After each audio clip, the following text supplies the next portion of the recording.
Well, it's a great loss, given the fact that historical magnitude of Amazulu, him leading Amazulu through difficult times during apartheid, seeing Amazulu nation triumph to democratic dispensation.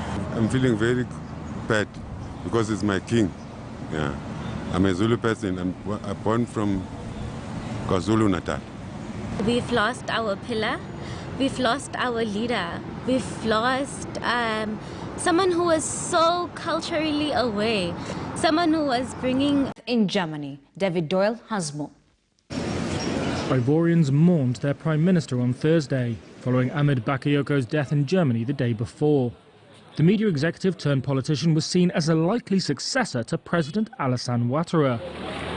On the streets of Abidjan, residents like taxi driver Losani Traore were absorbing the news. Africa has lost a great man. Ivory Coast has lost a great man. Because when I look at Ahmed Bakayoko, I could see him in Mr. Ouattara's job, you see.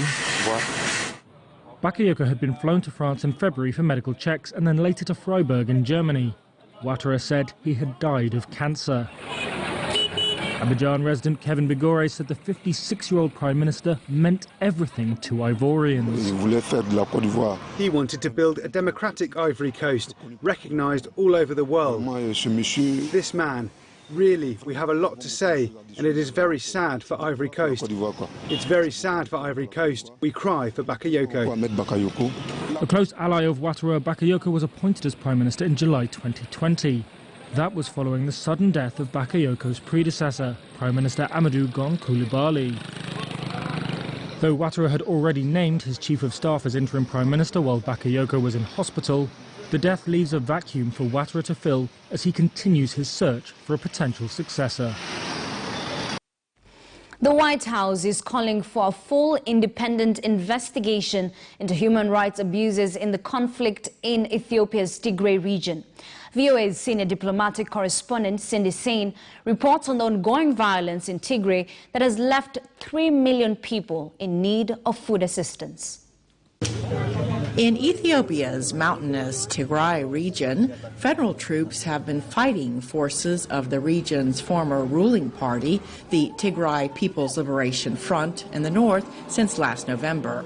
Thousands of people have been internally displaced, sought refuge in neighboring countries, and killed. A recent Amnesty International report concluded that Eritrean soldiers killed hundreds of civilians in Ethiopia's ancient town of Axum in November in what the rights group called a massacre. Another rights group, Human Rights Watch, later corroborated the mass killings of civilians with additional reporting and research. White House Press Secretary Jen Psaki told VOA the United States wants a full and independent investigation into human rights abuses in the Tigray region. So the president is deeply concerned, highly engaged on this issue.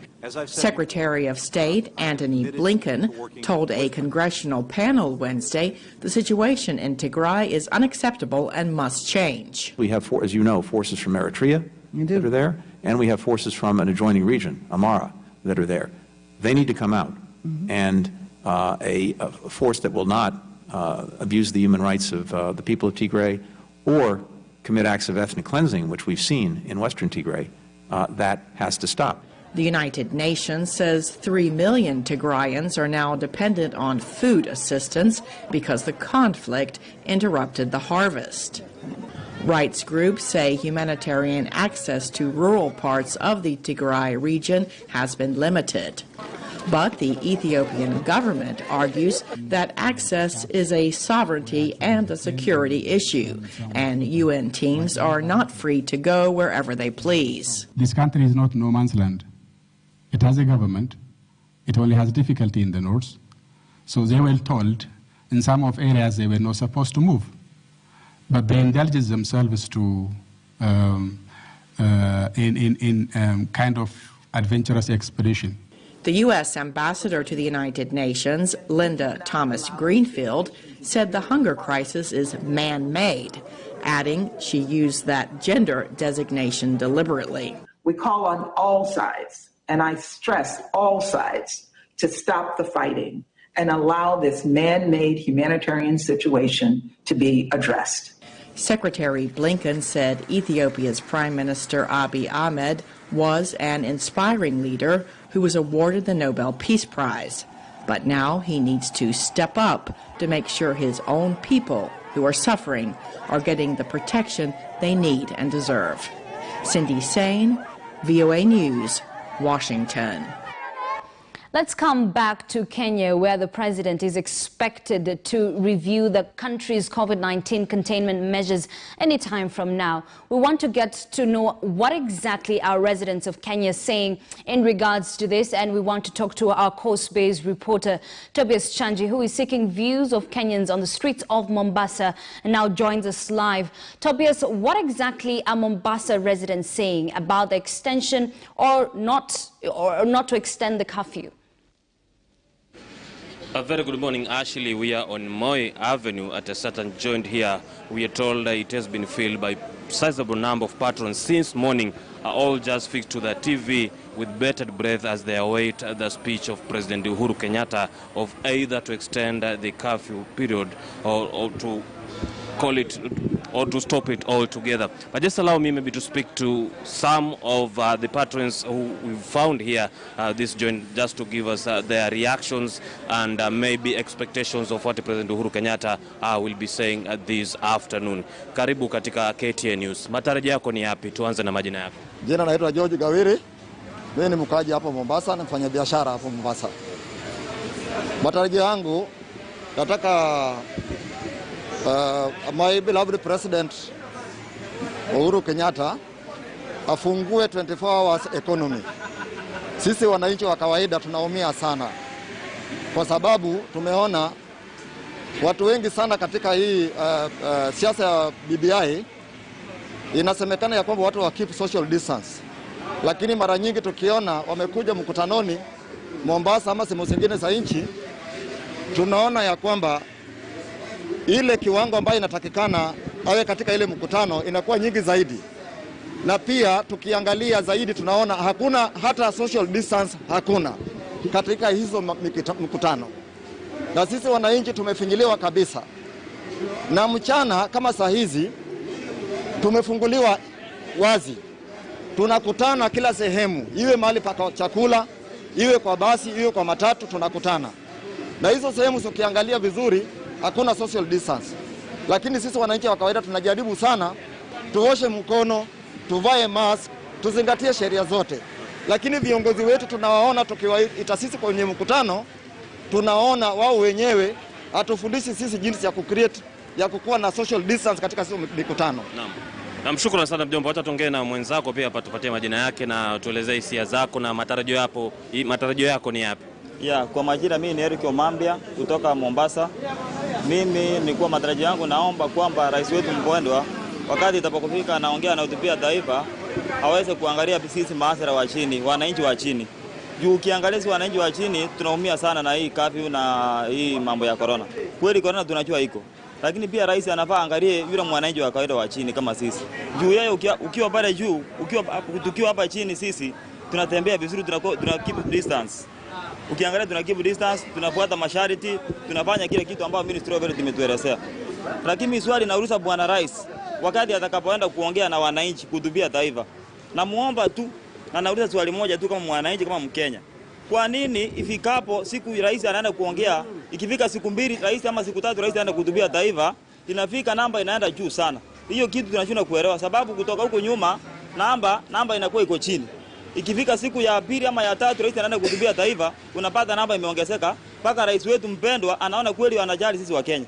Inabidi mpaka rais anaona kweli ugonjwa imefanya nini, inaendelea kupanda. Inabidi rais alikuwa afungue economy kwa 24 hours.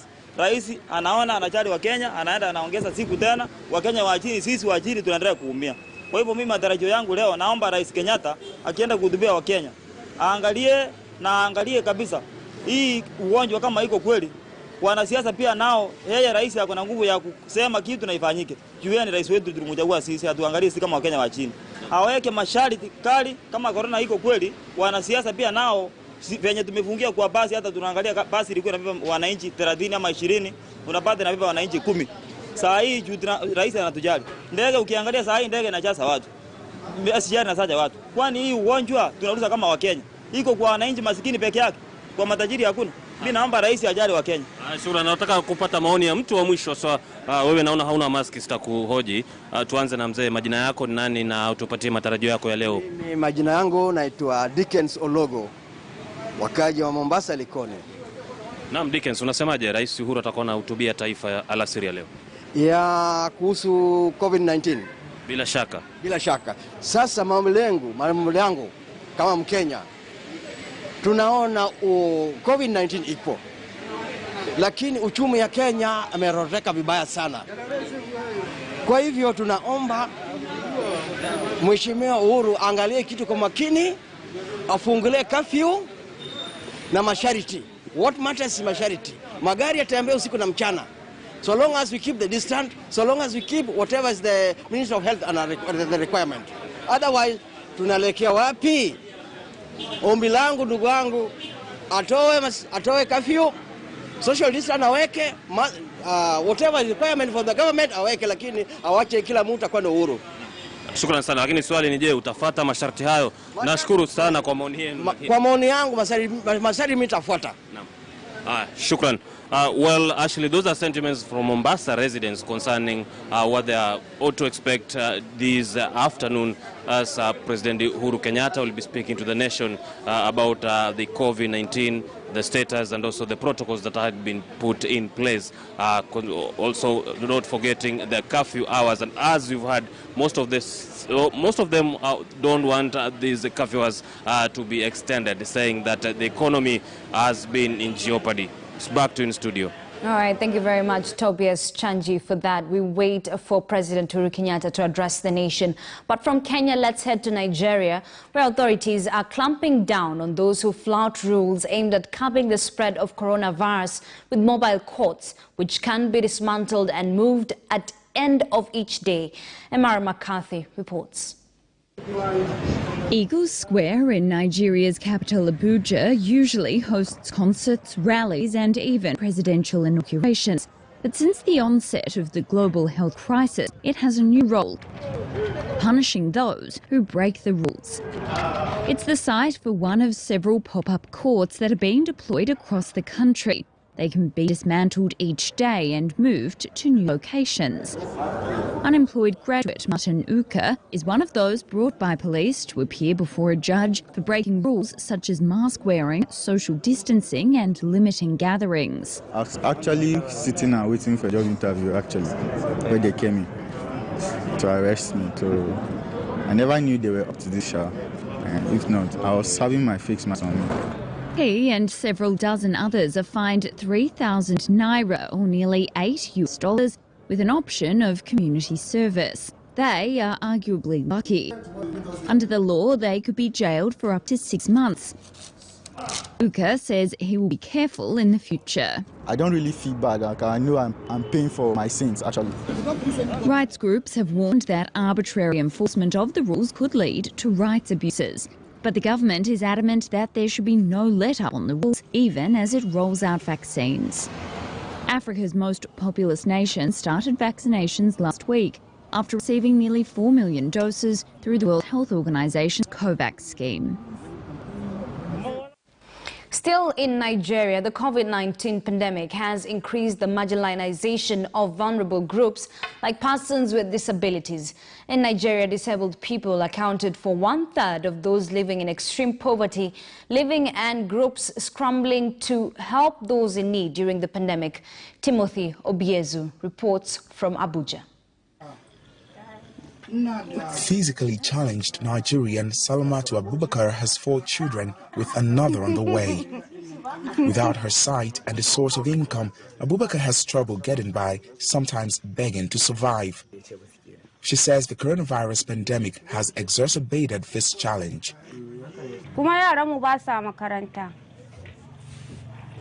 Since the pandemic, we've suffered to feed our children. We don't have any money. We had to stop our children from going to school.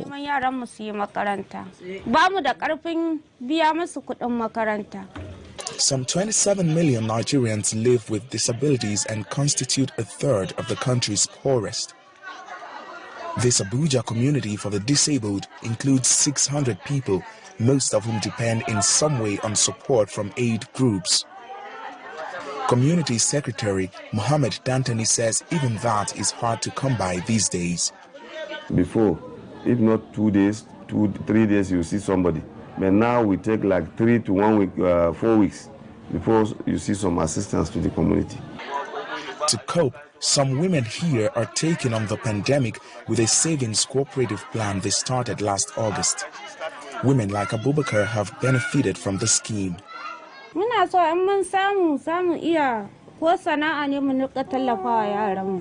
I'm very happy with this contribution. One time my child was sick, they gave me about $14. I used the money to take my child to the hospital.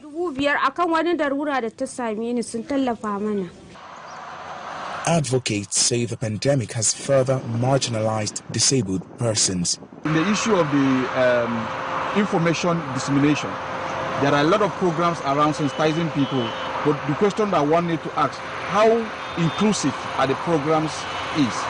Do we have sign language interpreters? Advocates are calling for the commission to become more active to ensure people like Abubakar are getting the support they desperately need. Timothy Obiezu for VOA News, Abuja. To Malawi now, where abortion is illegal unless the mother's life is at risk. But that doesn't stop an estimated 140,000 women per year having unsafe termination that leaves 12,000 women dead and countless others permanently scarred.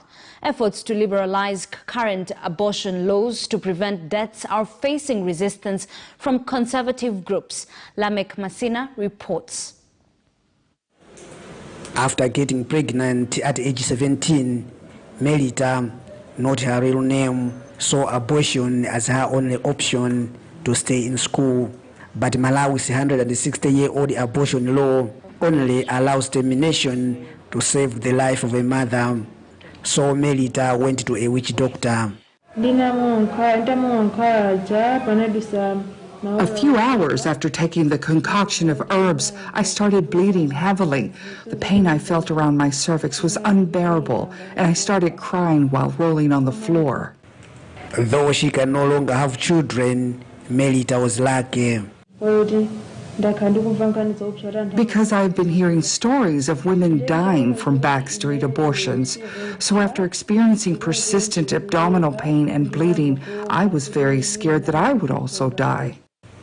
Research by the US-based Guttmacher Institute and the Malawi College of Medicine shows 140,000 Malawian women have an unsafe abortion each year that leave 12,000 of them dead. Countless survivors like Melita are permanently scarred. Campaigners have since 2015 been pushing a bill on expanding legal abortions to cases of rape, incest, fetal deformity, and threats to health. There are additional 3 grounds that are there. When enacted, the new law will allow women who face physical and mental dangers to their lives to access abortion. But protests in 2016 from conservative and religious groups who call any abortion murder delayed debate on the bill. God blesses you in your womb. And the Bible also tells us in Jeremiah chapter 20 that thank God that the womb of my mother was not my grave. If somebody dies before they are born, it is like the womb was their grave. They are failing to manage this. Malawi's lawmakers are expected to finally debate the bill before the current parliamentary session ends on March 26. Lamek Masina for VOA News, Blantyre. A Chinese-flagged fishing vessel that ran aground on reefs off the coast of Mauritius on Sunday has been safely towed to port. Fisheries ministers said 300 of floating containment lines had been deployed to prevent any oil leaks from the Lurong Yuan, which is carrying 130 tons of fuel. Julian Satterthwaite reports. A Chinese-flagged fishing vessel carrying 130 tons of oil has run aground off the coast of Mauritius and caused a minor spill, according to a minister on Monday. Sudhir Madhu, whose Blue Economy Ministry oversees maritime affairs, said 310 metres of floating booms had been deployed to control the leak, which he called nothing to be worried about. Drone footage showed dark patches in waters near the Lurong Yuan U588, and the incident will revive memories of last July, when the bulk carrier MV Wakashio struck a coral reef and spilled 1,000 tons of fuel into the Indian Ocean. The fishing vessel ran aground on Sunday with 16 crew members on board. They have been brought to shore and are now being quarantined. Madhu said the authorities hoped to pump out all the fuel on board in the next couple of days, before carrying out a salvage operation to remove the ship. Well, that leads us to a short commercial break here on Bottom Line Africa. We still have much more on the other side, but first, I leave you with Destination Africa.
This is KTN News.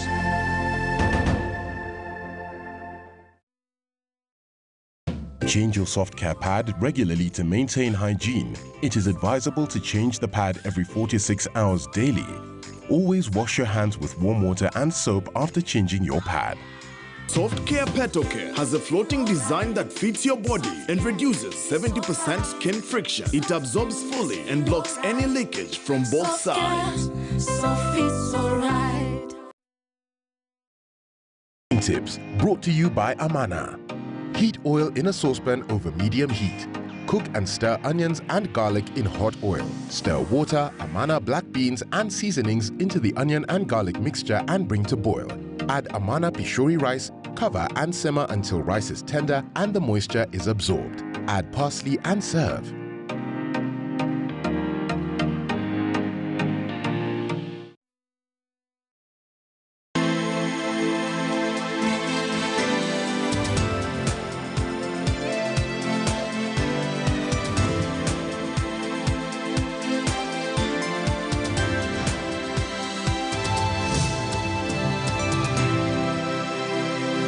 Get an aerial decoder at 999 shillings plus 1 month free classic bouquet and satellite dish at 2,699 shillings plus 1 month free smart bouquet. Star Times. Enjoy digital life.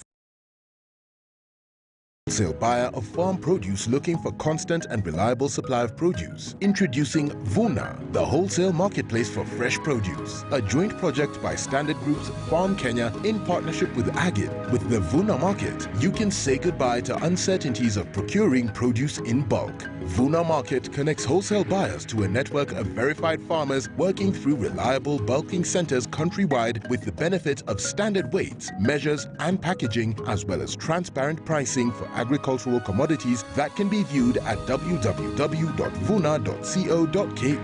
Download the Vuna app for free today from the Google Play Store to have constant access to a consistent and transparent marketplace at the palm of your hand. And if you are a farmer looking to supply your produce at competitive prices, you can get in touch with the closest bulking center near you by emailing us on farmkenya@standardmedia.co.ke. Farm Kenya, working to secure your growth.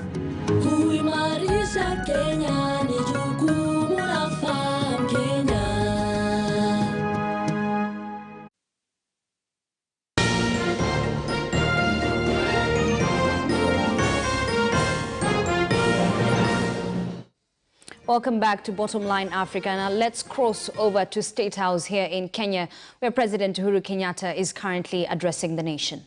We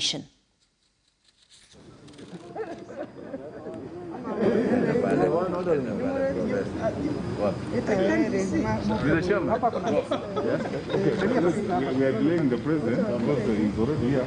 Let's take position. The president is already here. Well, those are live pictures from State House here in Nairobi, where President Uhuru Kenyatta is scheduled to make an address to the nation regarding the country's COVID-19 status. Remember, various government-imposed measures against the virus are set to lapse today. There he is walking in. Let's listen in. Who is taller than who?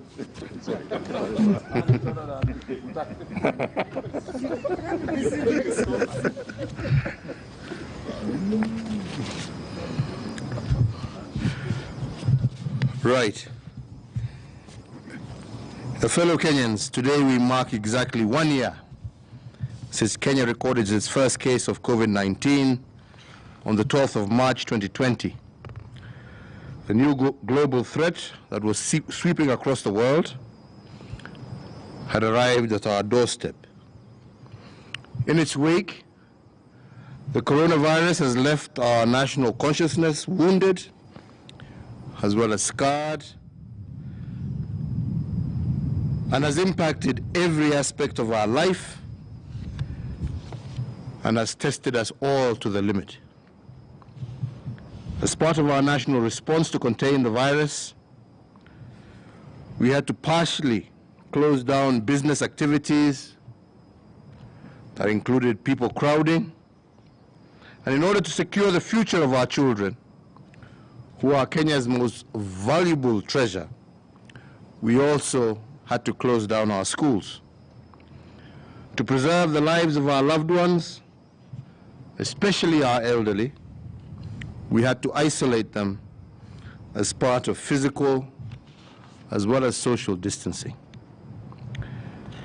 These measures heralded new normal, and the new normal did not expose weakness in our nation, but I'm proud to say that it revealed the amazing strength, civic responsibility, and resilience that is the heart of every Kenyan and is also at the heart of our nation.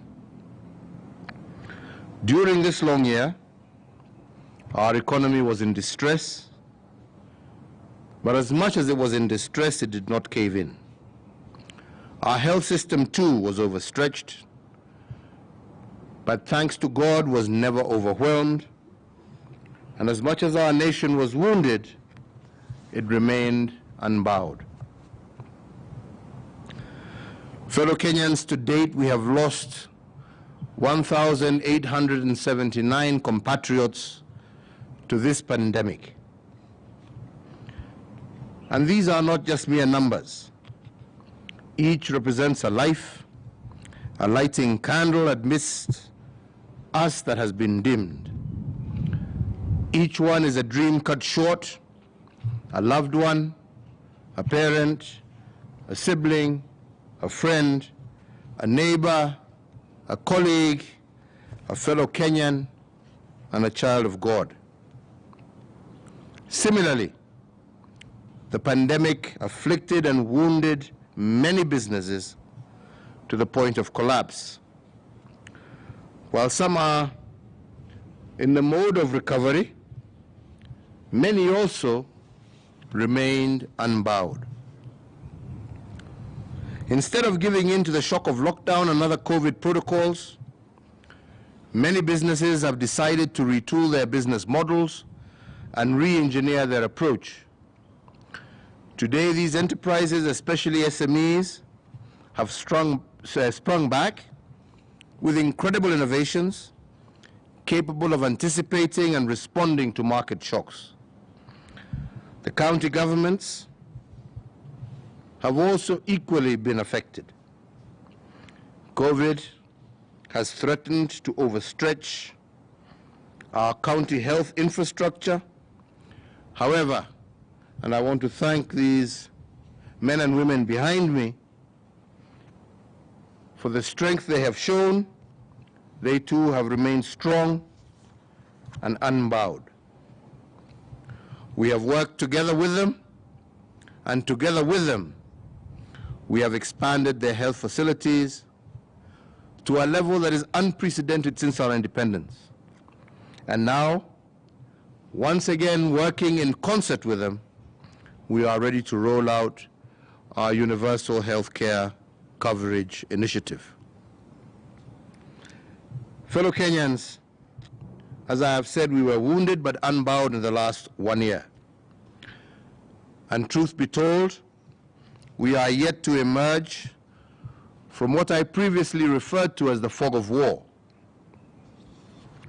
In addition, I called it a fog of war because the COVID enemy has remained unseen, and its theaters of war are still unidentified, and its rules of engagement are erratic, miscellaneous, and unwritten.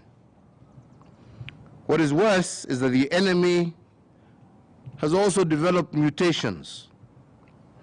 If we were dealing with one variant of the virus in the last 1 year, a new strain has also emerged, or new strains have also emerged in Britain, in Brazil, and in South Africa.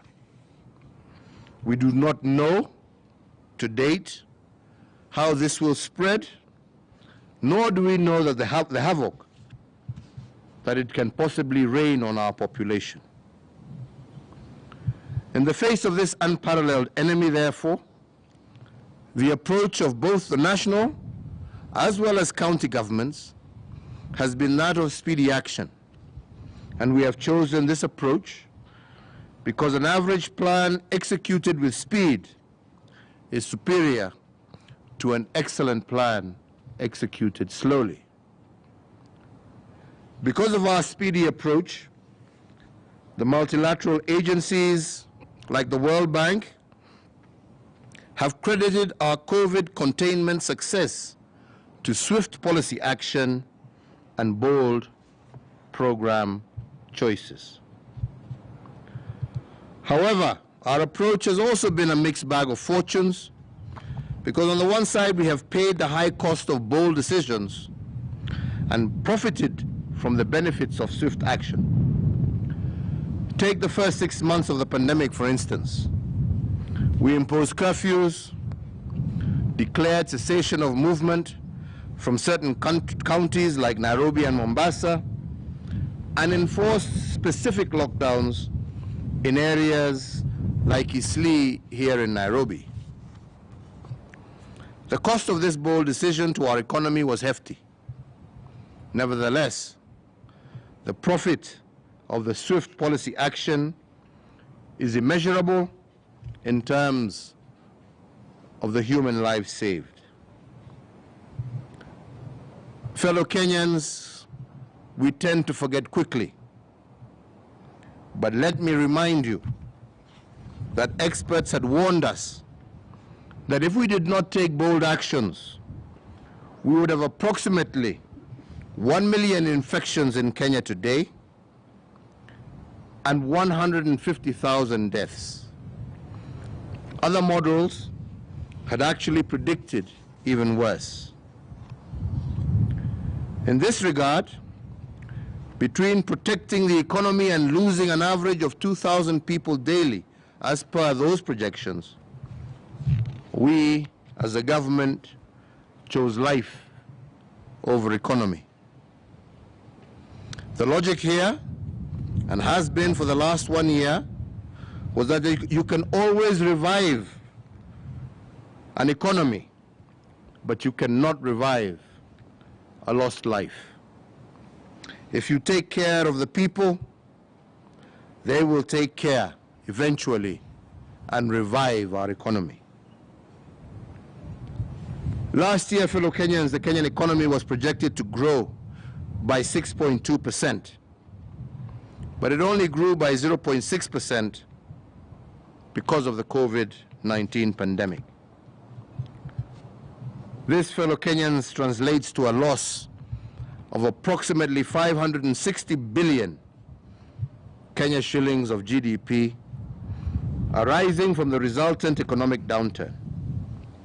And this is the price we had to pay in 2020 for the bold decisions that we made to contain this economic freefall. The profit we made as a nation from this swift action was the prevention of an average of 2,000 deaths per day and 1 million infections by Christmas of 2020. The opportunity cost of saving these lives was therefore the foregoing of Kenya shillings 560 billion of GDP in order to preserve life. And I personally believe that it was worth every single cent. In fact, data the world over indicates that our 0.6% growth rate and loss in GDP was an acceptable economic reality under COVID. If our economy grew by plus 0.6%, the global economy declined to negative 3.5%. That of the euro area alone, which is our main trading partner, shrunk to negative 7.2%, and the United Kingdom shrunk by negative 10%. And most of sub-Saharan African economies also shrunk by 2.6%. This means that economies around the world shrunk, but Kenya did not, despite our major sacrifices. Fellow Kenyans, further projections indicate that in spite of the COVID plunge, our economy is likely to bounce back and grow by approximately 7% in the year 2021. If we had not made the bold decisions of 2020, as is projected, our economy would in 2021 have contracted by 15%. Fellow Kenyans, the issue before us this Friday, the 12th of March 2021, is that of degrees of de-escalation. How much of the country should we open up, and how much should we keep shut? More so given that the new COVID strain from Britain, Brazil, and South Africa, and also because of what is happening in our neighborhood. And because in the past, our policy decisions have been guided by science, data, and evidence, we will continue to be guided by the scientific evidence. Empirical evidence over the last 1 year shows us that when we escalate measures, levels of community infections and positivity rates go down. When we escalated measures in July of 2020, the positivity rate fell from 13% in June to 4% in September. And when we relaxed the measures in September of 2020, the positivity rate rose to its highest in November 2020 to a level of 19%. If decision-making follows data and sound policy actions speak to science, what does this pattern tell us? In January of this year, the positivity rate was at 2%, partly because of civic duty and responsibility of citizens. But by March of this year, our current month, it has climbed once again back up to 13%, and unfortunately, it is still rising. What does this trend invite from a government that embraces science and evidence? Fellow Kenyans, to secure the gains we are making in the war against the virus, and while also addressing the current evolution of the disease, and particularly to address measures in regard to the third wave of the pandemic, and also on the advice of the National Security Council, the Council of Governors, we today, in keeping with the recommendations of the National Emergency Response Committee on Coronavirus, issue the first coronavirus public order of 2021 as follows. Number 1, cognizant that the propagation of the coronavirus within our borders has been fueled by political gatherings and large social gatherings, today I direct that all forms of political gathering be and are hereby prohibited for a period of 30 days, effective midnight on this 12th of March, 2021. That the escalation or de-escalation of the containment measures in regard to the prohibition of political gatherings and social gatherings, dependent on whether the national endeavor to break the chain of transmission will have been achieved. So if we do not achieve it, we shall extend it.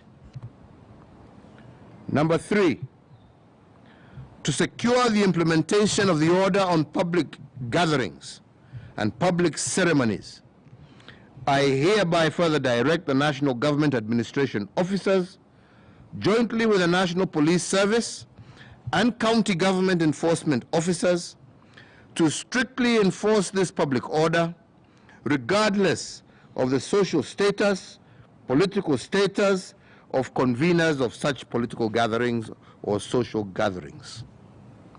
4, in regard to funerals, cremations, and other interment ceremonies, it is directed that these ceremonies shall be conducted strictly within 72 hours of confirmation of death. 4, it has further been ordered that attendees for funerals and graveside crematoria ceremonies shall be limited to the immediate family of the deceased, with a number capped at no more than 100 persons. That attendees of celebrations of weddings and other traditional unions and rites is hereby capped at 100 persons. 7, there shall continue to be strict maintenance and enforcement of public social health measures, including regular washing of hands with soap and water, or use of sanitizers, physical and social distancing in all public areas.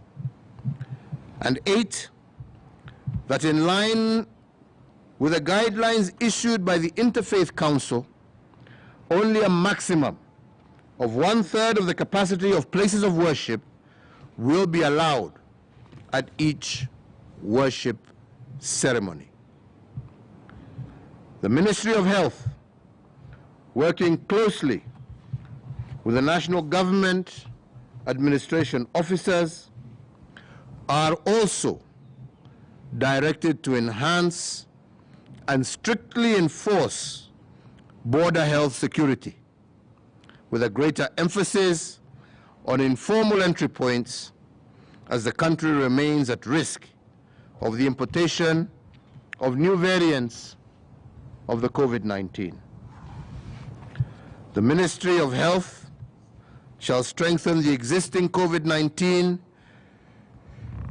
genomic surveillance so as to monitor the circulating strains in the country for the purpose of informing policy decisions as well as public health interventions. 11, that all isolation facilities in the country must be maintained at a high state of preparedness through continuous capacity building and provisions of adequate PPEs for healthcare workers, supported by the continuous implementation of infection prevention and control measures. And 12, the county governments shall also enhance investment in piped and portable oxygen to isolation and critical care treatment facilities for the management of severe cases. And 13, the nationwide curfew is hereby extended for a further containment of 60 days, and in that regard, all bars and restaurants and other establishments open to the public must, as is current, close by 9 p.m. 14, to provide business continuity during the containment period, exemption on the application of curfew is hereby granted to essential service providers, factories working on 2 shifts, construction sites. All these are allowed to operate their night shifts. 15, to secure the implementation of the revised containment measures and to ensure effective enforcement of the same, today, in conjunction with my colleagues from the county governments, we have established an intergovernmental coordination framework in each of the nation's 47 counties. The county's intergovernmental committee will be co-chaired by the respective county governors and county commissioners and feature representatives of the county security teams, the county health chiefs, and the county government enforcement units. The county's intergovernmental committee shall be convened at least once every week to assess the county-specific compliance levels.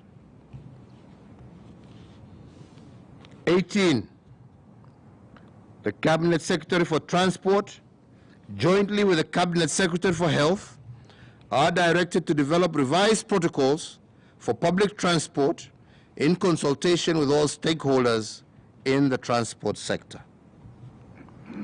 Fellow Kenyans, as I conclude, let me leave you with 2 thoughts.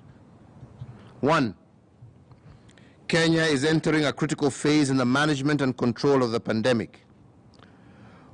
With the arrival currently of World Health Organization pre-qualified COVID-19 vaccines, this vaccine has been tested, and our own medical experts are persuaded that it is that its safety profile is bankable. The vaccine rollout, as I said a few days ago, will be done in phases and guided by the National Deployment Vaccination Plan, with the first phase, which is currently ongoing, targeting frontline health workers, uniformed personnel, teachers, as well as those engaged in emergency services such as the fire brigade, firefighters, and so on and so forth. The second phase, which will also start immediately we receive our second consignment, will target the elderly people and those with pre-existing conditions.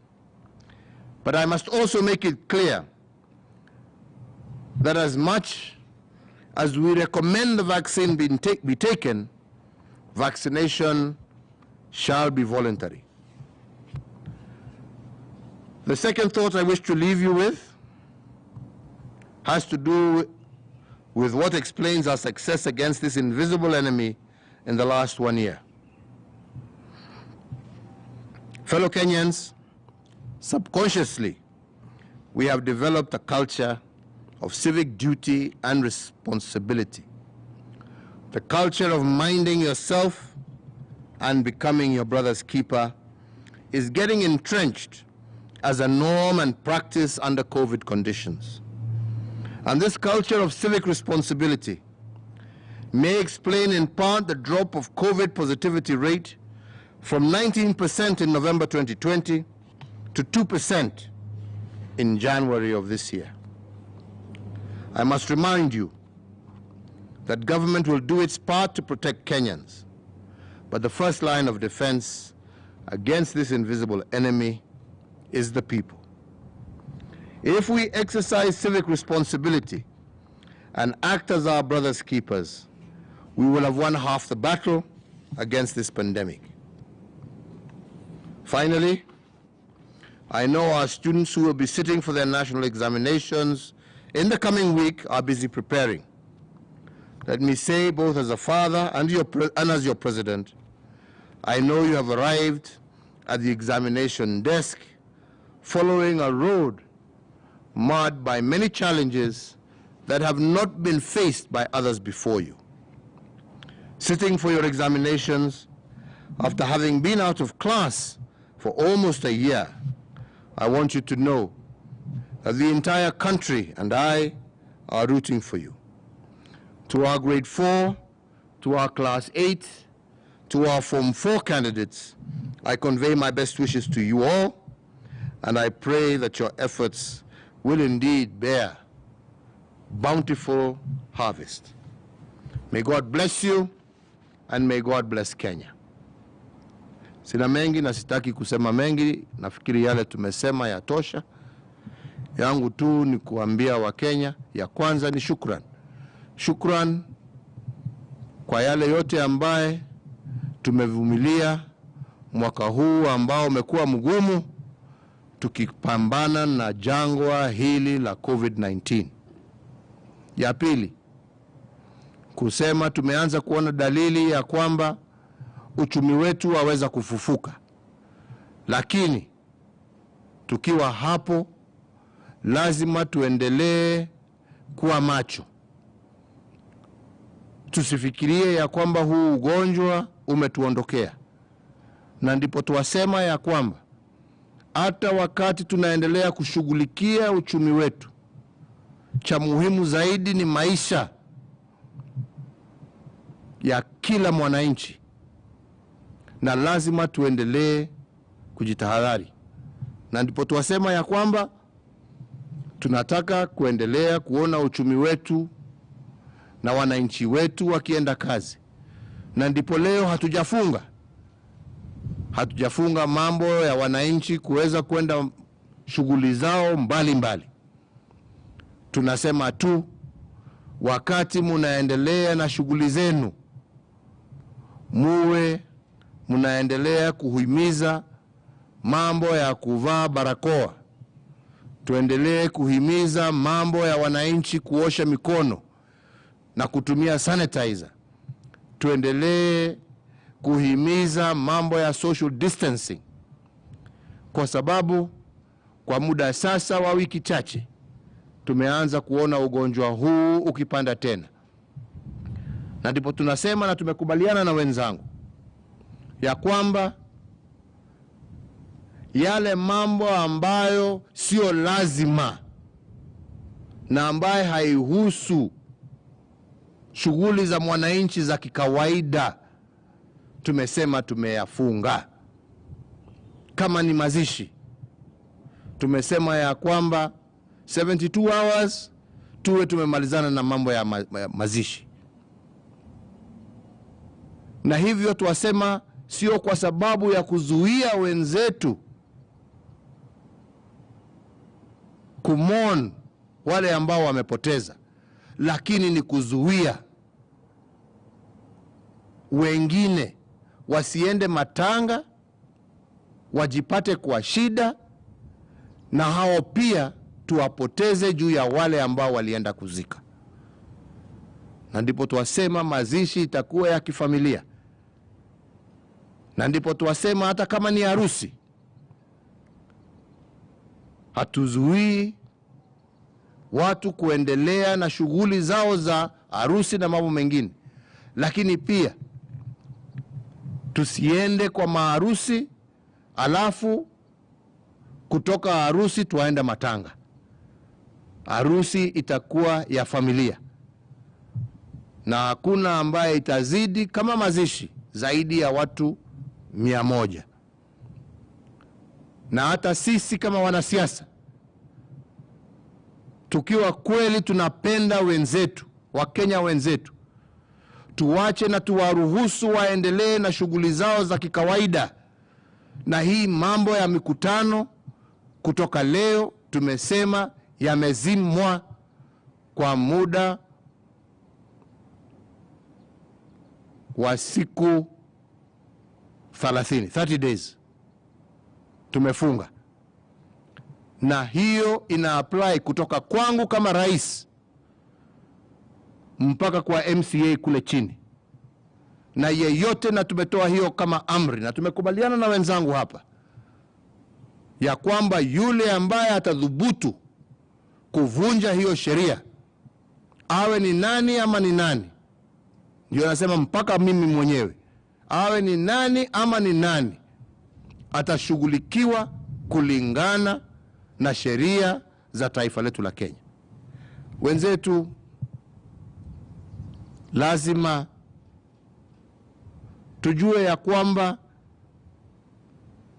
maisha na nchi yetu ni muhimu zaidi kuliko mtu yeyote binafsi, na lazima tuyazingatie. Na nawaomba kwa heshima kubwa sana,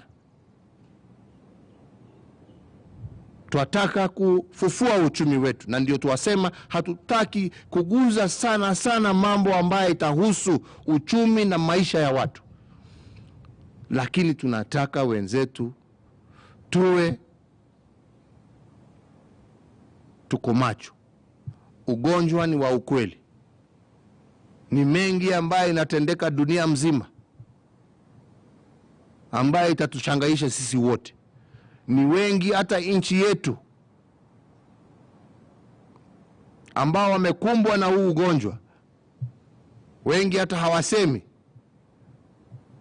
Lakini yangu ni kuwauliza, na nawauliza kwa heshima kubwa sana, wenzangu, tufikirie maisha ya wenzetu ambao tunashughulikiana na hawa. Na najua tukifanya hivyo Mwenyezi Mungu atatujalia, na hii jangwa tutaipita na tutaokoa maisha ya wenzetu, kwa sababu ya ile tabia ambayo sisi tutashikilia. Kwa hivyo yangu ni hayo, ni machache. Nataka kushukuru wenzetu, viongozi wa serikali zetu za ungatuzi, kwa vile tumeshirikiana pamoja na tutaendelea kushirikiana pamoja. Nataka kuwarudishia asante. Nataka kupongeza na niseme ilikuwa furaha yangu kufanya kazi pamoja na timu ambaye ilikuweko hapo awali ikiongozwa na gavana wa Kakamega, gavana Oparanya, na najua pia hata nyinyi ambao mmechukua usukani sasa, tutaendelea kufanya kazi hivyo hivyo kwa niaba ya wananchi wetu. Kwa hayo machache na mengi, ningependa tu nimpatie nafasi gavana wa Embu ambaye sasa ndio mwenyekiti wa Council of Governors aweze pia kutoa hotuba yake fupi, na ndio tumalizie hapo. Asanteni sana. Gavana, endelea. Asante sana mtukufu Rais kwa kunipatia na hii fasi ya kuunga mkono kwa yale umesema. Tumeongea hapo ndani na tukakubaliana ile mambo yote umesema, na hii timu yangu hii ya county government tukiwa pamoja na the chairman ambao wako hapa of various committees pamoja na wenzangu ambaye hawako hapa, tutaendelea kusaidiana na national government vile wenzetu ambaye wametuachia madaraka vile mmekuwa mkifanya pamoja. Saidi tukianza na hii mambo ya corona, kwa sababu inaangamiza watu wetu saidi, tutashirikiana pamoja ndivyo watu wetu wapone na wa escape hii mambo ya COVID, tuende safari moja pamoja. Asante sana Rais mtukufu. Uko na swali ama mmetosheka? Ametosheka. Mungu awabariki na walinde.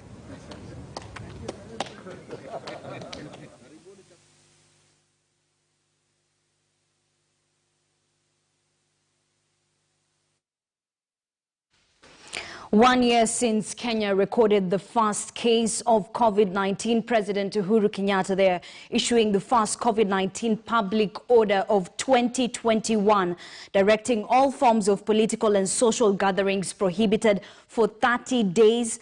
Officers are directed to enforce this public order for those 30 days. Also, he has directed that funeral ceremonies to be conducted in 72 hours after death, and only 100 people are allowed. Also, 100 people are only allowed in weddings and other traditional ceremonies. The president further directed that public social measures to continue, that is, washing of hands, social distancing, and wearing of masks. Not forgetting, in the worship places, a third of worshippers are allowed in those worship areas. All isolation facilities must be maintained at a high state of preparedness. Now, the president has also directed that the nationwide curfew to be extended for 60 days. Bars, restaurants should be closed by 9 p.m. Of course, essential services providers, that is factories working for 2 shifts, and construction workers are exempted for this. This comes as the economy struggles from the COVID-19 pandemic. Around 560 billion shillings of the GDP have been lost due to the COVID-19 pandemic. Allow me to just repeat some of those directives. All forms of political and social gatherings have been prohibited for 30 days.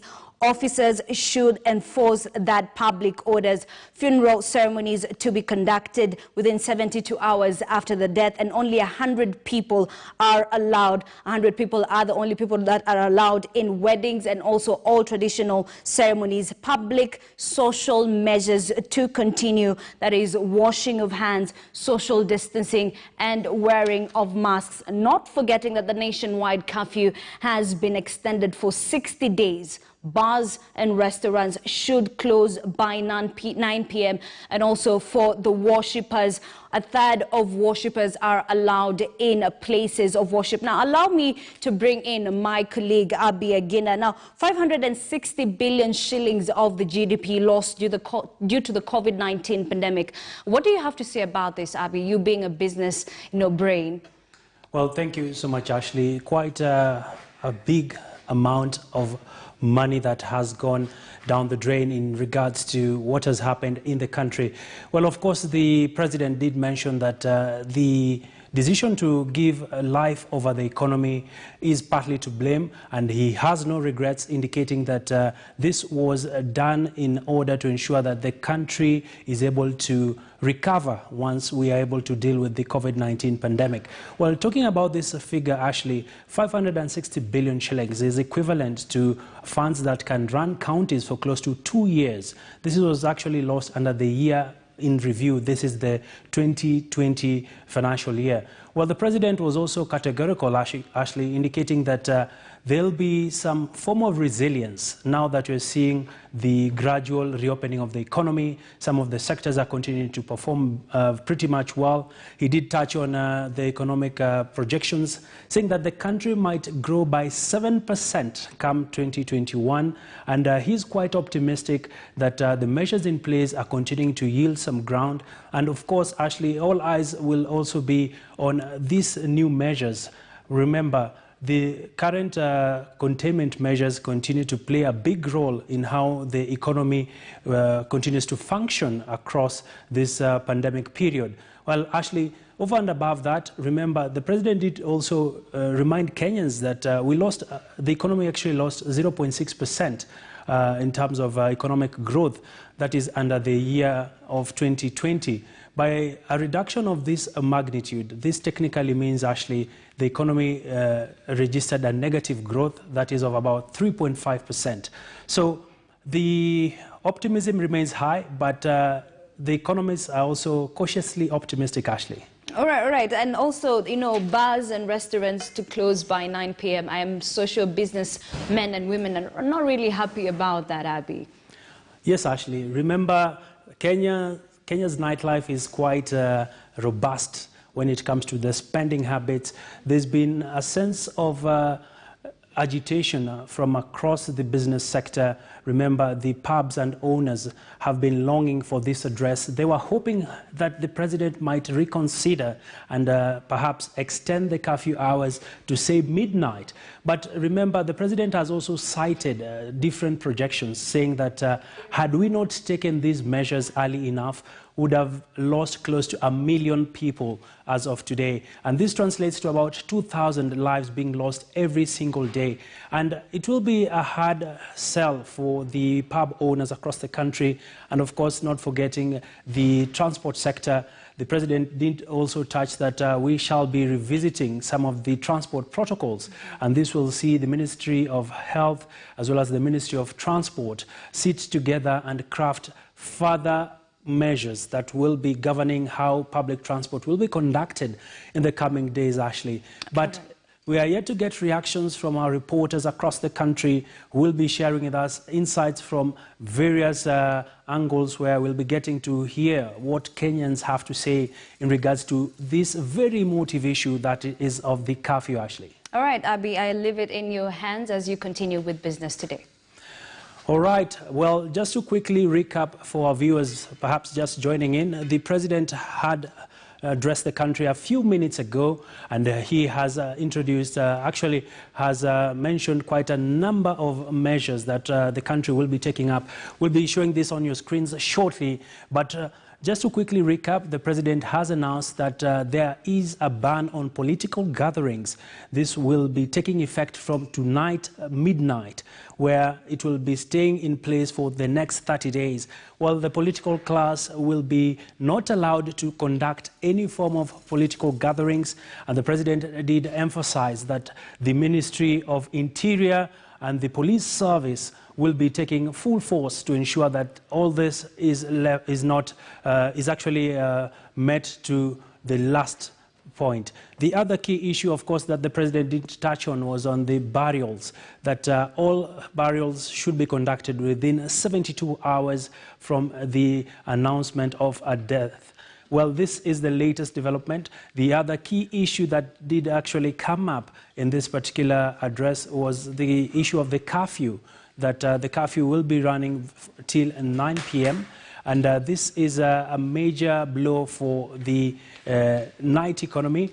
And of course, this will be leading to quite a number of reactions across the country. Remember, the president further did indicate that they'll be revisiting the transport protocols in place, and this might also see quite a number of substantive measures that might come up. Well, joining me right now in studio, we have with me, that is Eric Thige, who is a legal mind and will be sharing with us just a few insights as to what this means. But clearly speaking, Thige, if you can hear me, perhaps what are your immediate reactions now that we have these measures in place? What struck you? Thank you, Abby, for hosting me on Business Today. I think the most, what has struck me the most is that the president is, of course, taking care of the country in terms of the containment measures that he has put in place. We are living in uncertain times. We would not be living, we are not living in normal times, so such measures are called for. Being a balance between, other than the economic development, you also have to look at the human development, the human aspect of the containment measures. So I believe it's what the president had to do so as to balance between the two competing aspects. Yes. All right, Thige, we'll be coming back to you. Let's take it to our City Center studios where we have economist, and that is Ken Gishinga joining us from our I&M studios. Ken, quite a raft of measures that the president has put on the table, and many had hoped that the issue of the curfew would be addressed. And the president further took stringent actions to ensure that the containment measures are in full force. What are your reactions actually as of now? Well, Abby, when this pandemic started 1 year ago, one of the most common phrases you'd hear the president talking about as well as global leaders, was we'll have to look at both lives and livelihoods, and we have to support both. And you remember in those days when there was a measure from the Ministry of Health, you'd be able to see the counterpart from the National Treasury rolling out measures. Now, what we just heard from the President is a major shift. Now, what we are hearing is actually those two are mutually exclusive, that you either have to choose life or the economy. So that's a fundamental shift that has not been explained, how they arrived at that shift. And for me, the reason I'm a bit worried about this is, yes, it's important that we continue to take care of Kenyans. Even after the COVID pandemic, it's in the best interest for the country to have a healthy nation. But my fear is there are people now who are being left behind. You know, people who can't put food on the table, people who are struggling with rent, people who are even worried whether their children will do KCPE next week because they have not maybe cleared their arrears from their schools. So I think there's a real economic conversation that the President has not fully addressed. And I think it's a major, major concern that I think we has to come out a bit more. All right, Ken, and still staying with you, the President did emphasize on the fact that the economy will be rebounding come this financial year. He's indicating that the economy might grow by 7%.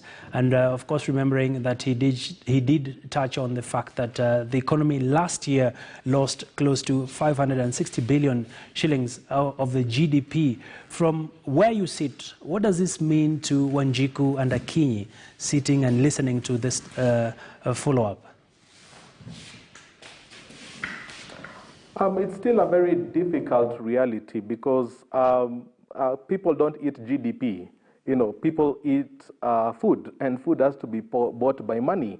And money is not really circulating around the economy because the transport sector is underwhelmed. The hospitality sector is not working. Earlier this year, I conducted an interview with a French media house, and one question that was posed to me was why Kenya did so little to support the economy. If you look at most countries around the world, there were stimulus measures of about 6 to 7% of GDP. If you look at the stimulus measures in Kenya, it's less than 1% of GDP. And even those fiscal stimulus measures that were rolled out last year, the tax cuts, the VAT cuts, all of them have been reversed, and all of them now businesses are struggling. So I think we need to go back to that initial part of both lives and livelihoods. That's the global theme, and Kenya seems to be walking away from that theme, and it's quite problematic from my perspective.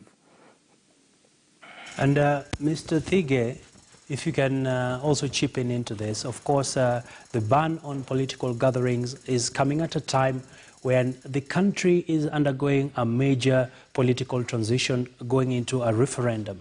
As a lawyer, what are the implications of this? Because we do know that the BBI bill is currently in Parliament under discussion, and this would lead to some public forums. What does this mean to the political class?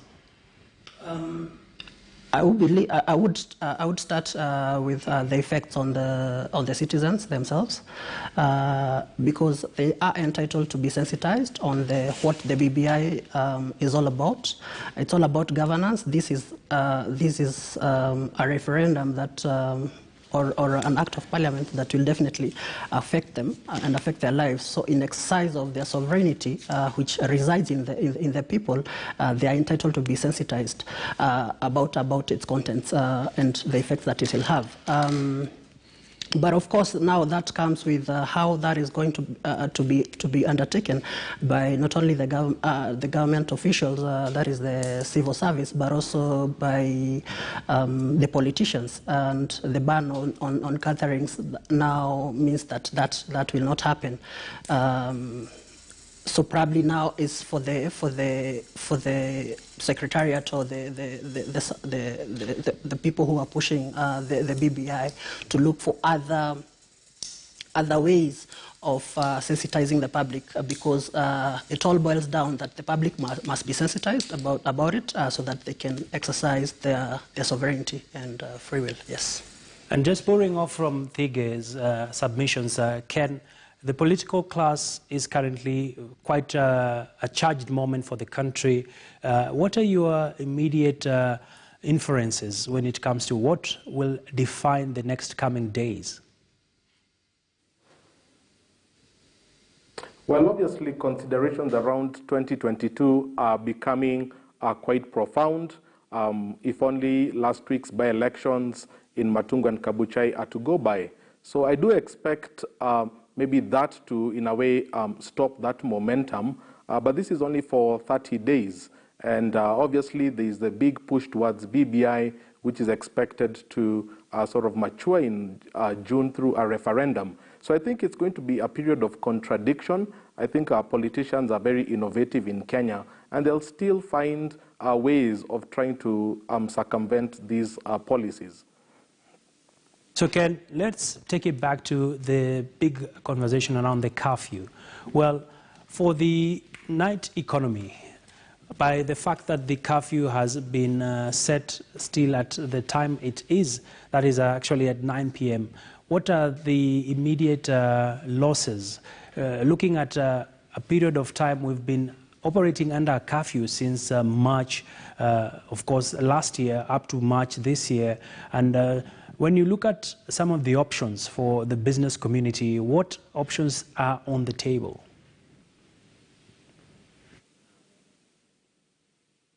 Well, it's very tough to operate when these curfews are in place. Obviously, if you look at a place, for example, like Kiambu County has about possibly 6,000 pubs and restaurants. And let's say each pub employs about 10 people. That's about 60,000 people who possibly are supporting a household of 2 or 3 people. So you're talking of about 200,000 people who do not now have a means to put food on the table. And I think those are sometimes the real statistics that have to be sort of appreciated.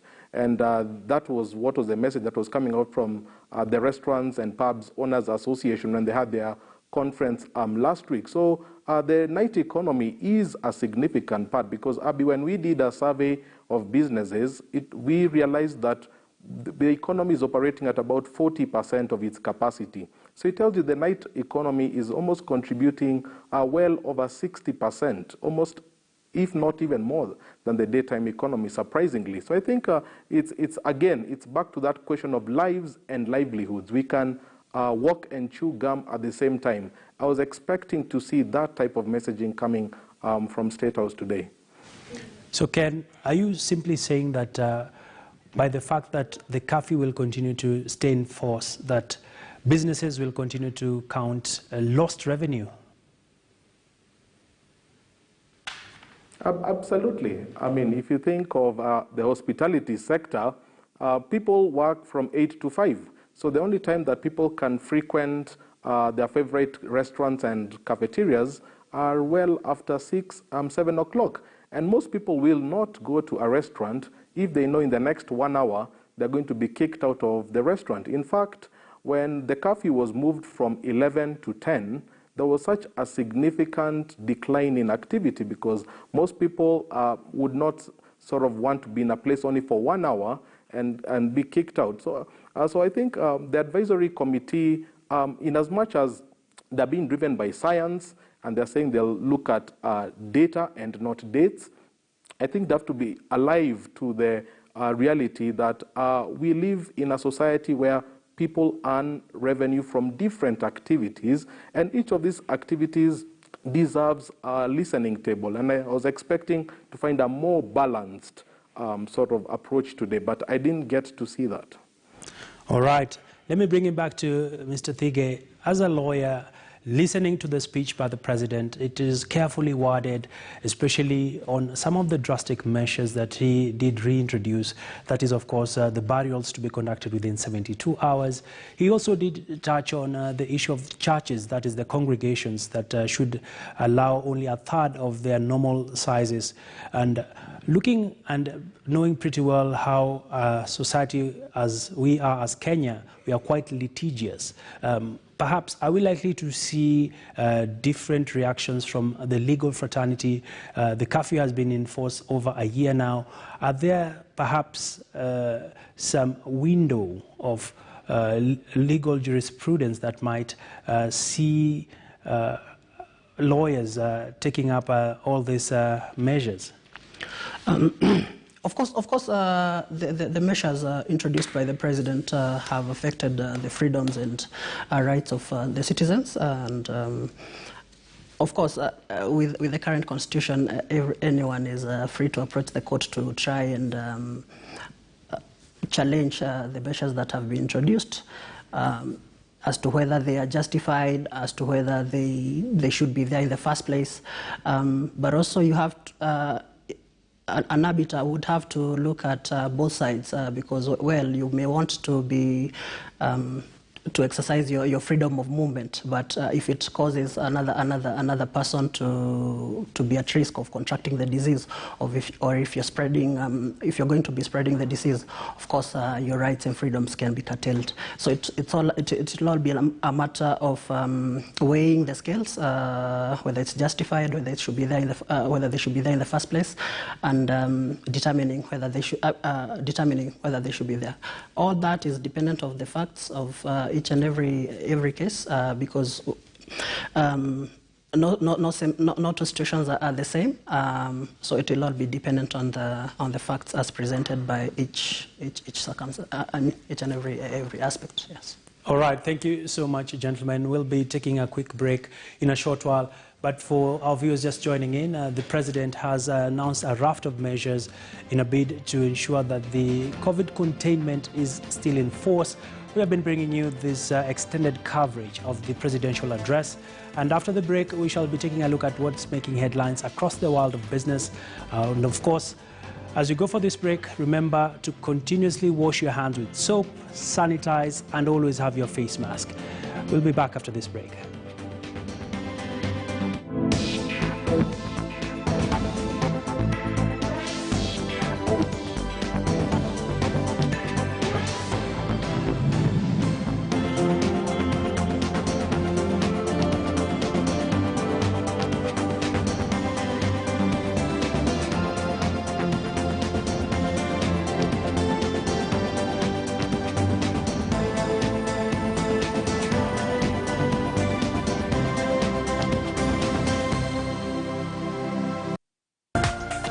This is KTN News.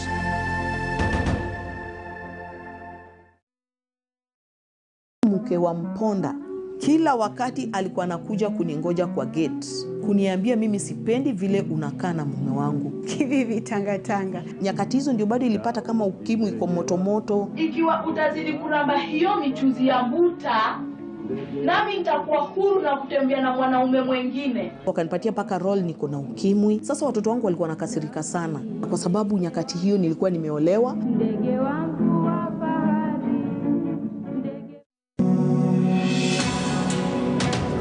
Mtazamaji, unapohitaji kuleta mabadiliko katika jamii, tafuta elimu.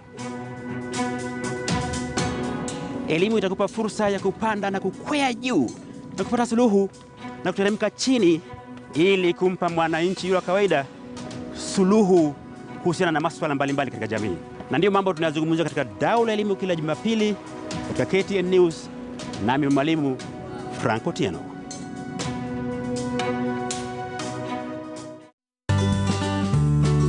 You don't wake up one morning and you want to do farming, you have to plan for it because it's a project, it's an expensive project. If you have a big farm, you'd rather have an in-house marketer. Pay them on an everyday basis, pay them to do marketing for your product. Invest in your packaging.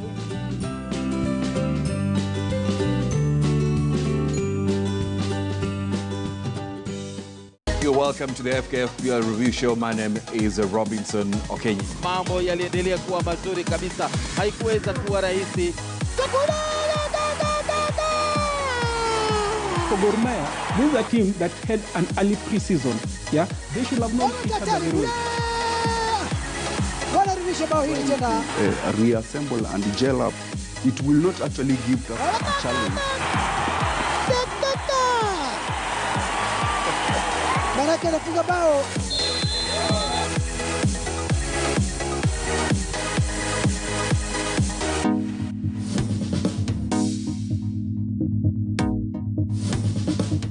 Tips brought to you by Amana. Heat oil in a saucepan over medium heat.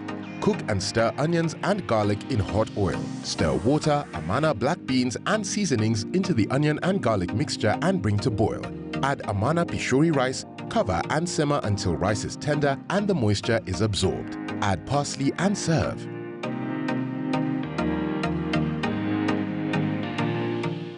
Change your soft care pad regularly to maintain hygiene. It is advisable to change the pad every 4 to 6 hours daily.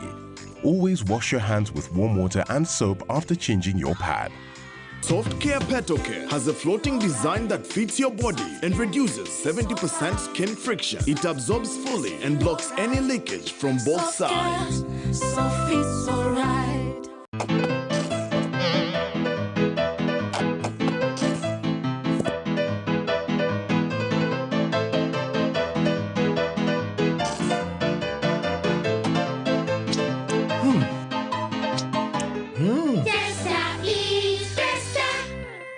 Introducing Ushindi Cream Bar Soap. It foams well, is gentle on skin and hands, and cleans your clothes and dishes well too.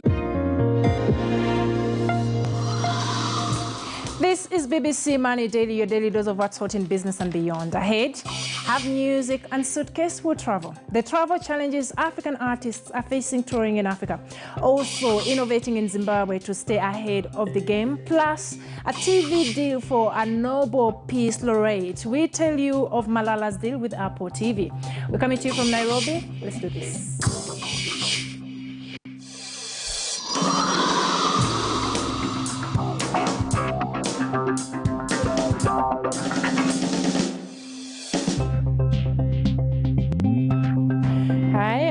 Omutesi, and Money Daily starts right about now. Now, as the African Union moves to implement the single African air transport market, work still needs to be done to enhance connectivity within the continent. High taxes, fees, and charges slapped on airlines and passengers are some of the reasons why it's easier and cheaper to fly out of Africa than within the continent. According to a new report by the African Airlines Association, the average amount of taxes and fees paid by passengers in Africa is $64 compared to 30.323 in Europe and 29.65 in the Middle East. Now, this has had immense impact on many sectors, one of them being Africa's entertainment industry. For example, take a look at this tweet from Sho Majozi, who recently tweeted that the disconnect between African countries who had different colonizers is illustrated best by the lack of flights between us. Mozambique and Tanzania are neighboring countries, but there are no direct flights between them. She further also said to fly from Dakar, for example, to Abuja, you have to first fly to Belgium or France, then fly back. Joining us from Lagos now is Dorregos Camilo, the founder of DC Talent Agency. Dorregos personally arranges tours for Mr. Easy around the world and also manages a number of other successful artists. Thanks a lot, Dorregos, for joining us on the show. Could you just share with us your experiences in booking flights and travel for these artists within Africa? Yeah, hello Maggie. Yeah, it's a great experience actually traveling across Africa and touring the continent. But there are a couple of challenges to name a few, like the long visa processing time we have to endure, the high cost of transportation, which limits the size of a travel party, limited direct flights, and long layovers. So a good example is like looking from Lagos to Johannesburg, which takes about 6 hours to travel, comparing that to traveling from Lagos to Jerusalem, which takes about 9 hours. But looking at distance, comparing between both countries, you'll find out that it's actually a shorter distance to get to Tanzania. Yeah. What can you say has been the impact of such inconveniences, especially on the entertainment business? Yeah. So, for example, we have like limited reach to our fans and our audience across the continent, therefore making us focus only on key markets. And this is all due to logistical constraints. Also, long number of days spent on the road, making us miss a lot of money-making opportunities, higher expenses. Also, this takes a toll on the whole team and the creative in general. Yeah. What do you think is really the issue causing intra-Africa, travel, as you've mentioned? I would like to say like inefficient flight connectivity. few national carriers, lack of open borders within Africa compared to Europe. For example, if you have a Schengen visa, it's easy for you to tour 26 European countries compared to Africa. Also, security concerns on the road. If you're going to do a tour bus, it's going to be more difficult because you have to put security in place to make sure you can tour Africa well. What could be done to reverse this situation, in your opinion, Derogos?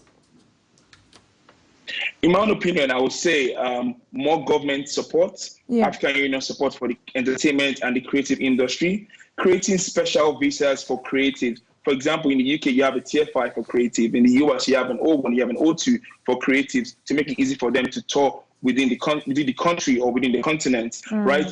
Also, increased investment in transportation, hospitality, venues, theaters, also financial institutions providing very low interest loans for the industry for people to access, so that will make it easy for them to actually tour the continent better. Thank you so much for having time to speak to us, Derogos. Derogos Camilo there from Nigeria. Now, a very quick look at other stories making headlines. Ghana will begin a roadshow next week to raise $5 billion from the international capital markets as it seeks to close its 2021 budget financing gap. According to the Minister of Finance, the sale will help finance its budget gap, which is expected to narrow to 8.3% of gross domestic product this year. And this will be the very first time Ghana will hold virtual meetings with investors prior to an international debt sale. And also, Kenya has lifted the ban on maize imports from Uganda and Tanzania with strict conditions on exporters. Just last week, the country had banned maize imports from Uganda, citing high levels of aflatoxin in the grain. Traders importing maize from Uganda to Kenya will be required to also have a certificate of origin from the counties of produce before they get clearance at the border points. And Africa-focused payments company Flutterwave raised $170 million from investors to expand its customer base, hence pushing its valuation up to more than $1 billion. The company, which specializes in individual and consumer transfers, was founded in 2016 by Nigerians and is headquartered in San Francisco. You're watching Money Daily from the BBC. Straight ahead, innovating in Zimbabwe to stay ahead of ever-growing inflation and income erosion.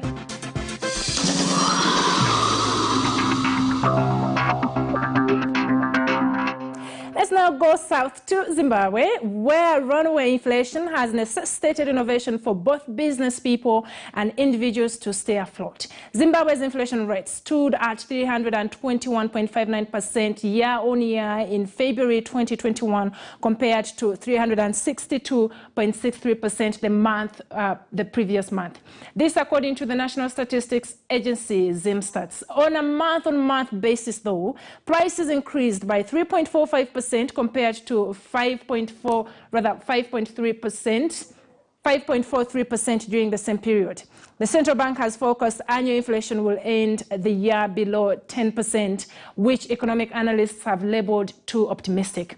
Let's hear from two women who have set up home-based industries to cater to the growing needs of Zimbabweans shopping on lean budgets. Take a look. As Zimbabwe struggles through an economic crisis, hyperinflation has caused prices of basic goods to skyrocket. This has given the rise to home-based industries which produce cheaper consumable products right from people's homes. 6 years ago, Sanja Kuda decided to start a soap-making business from the comfort of her home. Today, the business has grown into a profitable venture that employs a staff of 6 women. I wanted to do things for myself. I wanted to make my own decisions. So I just told myself, why not start something that you can control? How has the experience been so far? We face a lot of challenges. There are a lot of challenges that you face when you're starting, especially when you're starting. For example, the marketing. People have created something like a brand loyalty on some products. So you coming as a new player in the market, people, it can be very difficult for you to persuade people. It has not been a rosy affair for Zimbabwe's home-based entrepreneurs, especially when assessing capital from formal financial institutions. Eve Kujinga, who runs a sausage and peanut butter making business from her home in Harare, sheds more light. The experience as a woman doing business in Zimbabwe has been a challenging road. especially when it comes to financing, when it comes to trying to break barriers and get a market share. But most of it all, it's been rewarding. Oh my God, trying to get a loan from the bank is a nightmare. There's a lot of red tape to start with, because a lot of the documents they require as a young entrepreneur or as someone who's just starting out, I really can't afford things like registering the company, getting a tax clearance, getting company bank accounts. That's a challenge on its own. And then the second challenge with getting a bank loan, they require collateral. Even for a loan as small as $2,000. The real truth is nobody out there is going to give you money for something they haven't seen sailing through. You start getting partners, you start getting investors way after your journey has been longer. When it comes to small businesses, you start by starting. Just a little you have, you plant it in, you get a little profit, you plow it back, bit by bit, bit by bit, bit by bit. Moving on, Malala Yousafzai was a schoolgirl when she was shot in the head by the Taliban in Pakistan in 2012 for campaigning for girls' education. She was flown to the UK for treatment, and now she has signed a deal with airport TV services to make her own programs. She's been speaking to the BBC. Take a look. She was the child activist who was shot by the Taliban in 2012, survived and became an international star, rubbing shoulders with the most famous people on the planet.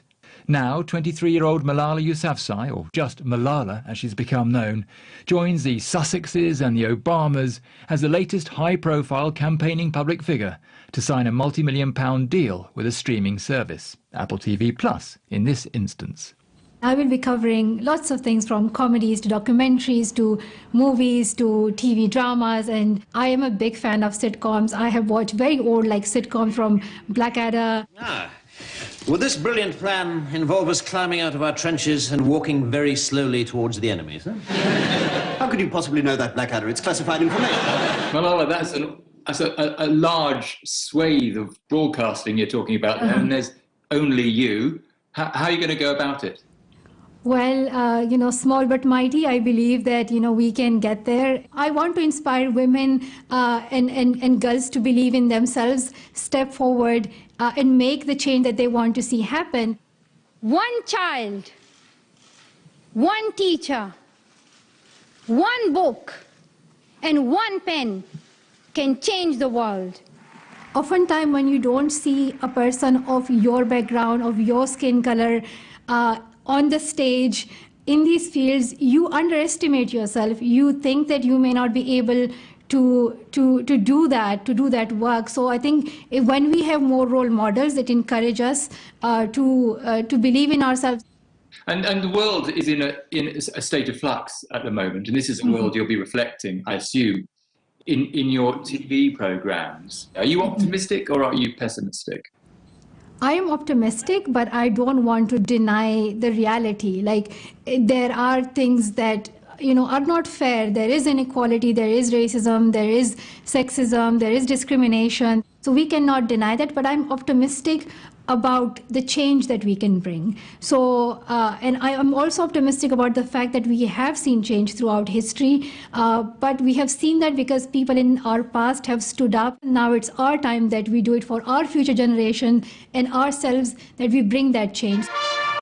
And from the internet, here's what we got for you. Imagine eating up $2.6 million.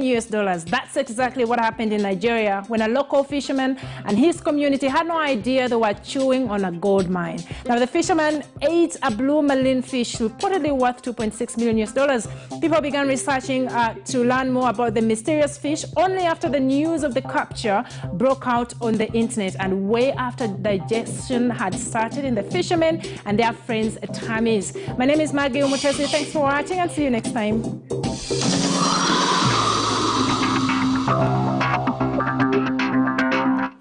All right, thank you so much, Maggie. Well, we want to get into our discussion here.